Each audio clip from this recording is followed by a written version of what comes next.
बड़ी खबर कल्याण से इस वक्त की एक बड़ी और बेहद गंभीर खबर सामने आई है। बदलापुर में 4 साल की मासूम बच्ची के साथ अत्याचार की कोशिश का मामला सामने आया है, जिसने पूरे इलाके को झकझोर कर रख दिया है। इस मामले में आरोपी इमरान पटेल को बदलापुर पुलिस ने गिरफ्तार कर कल्याण न्यायालय में पेश किया है। मामले की सुनवाई कल्याण जिला सत्र न्यायालय में न्यायाधीश वीए पत्रावले के समक्ष हुई, जहां अदालत ने आरोपी को 27 जनवरी तक पुलिस हिरासत में भेज दिया है।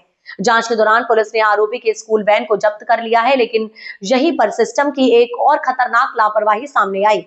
जिस स्कूल वैन से नन्हे बच्चे की सुरक्षा जुड़ी थी, उसका चालक आरटीओ से वैध ड्राइविंग लाइसेंस के बिना वाहन चला रहा था। इस गंभीर लापरवाही पर आरटीओ विभाग ने 24,000 रुपए का जुर्माना लगाया है।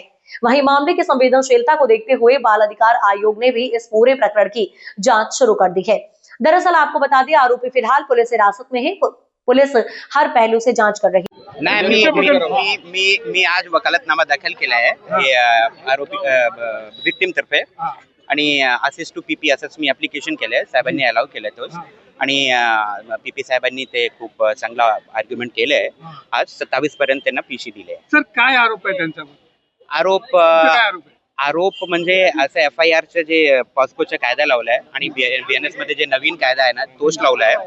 त्याच्यामध्ये आता मॅटर अंडर इन्व्हेस्टिगेशन आहे. इन्व्हेस्टिगेशन असे नंतर काय ते होतं मी तुम्हाला नक्की थोडक्यात काय प्रकार घडला होता? प्रकारच म्हणजे की आता मॅटर तुम्हाला हे माहिती आहे की सर्वांना की अंडर इन्व्हेस्टिगेशन आहे आणि हे कायदा जास्त लहान मुलीच्या संबंधित आहे आणि ते पॉस्कोचं मॅटर आहे. ते मी आता सांगू शकत नाही पूर्ण तुम्हाला जेव्हापर्यंत ते इन्व्हेस्टिगेशन होईल ना.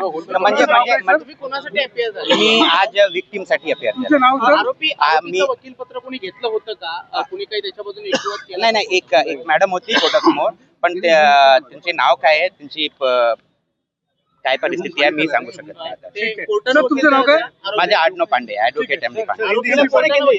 आरोपीला वकील कोर्टाने दिला का? नाही, असंच नाही, वकील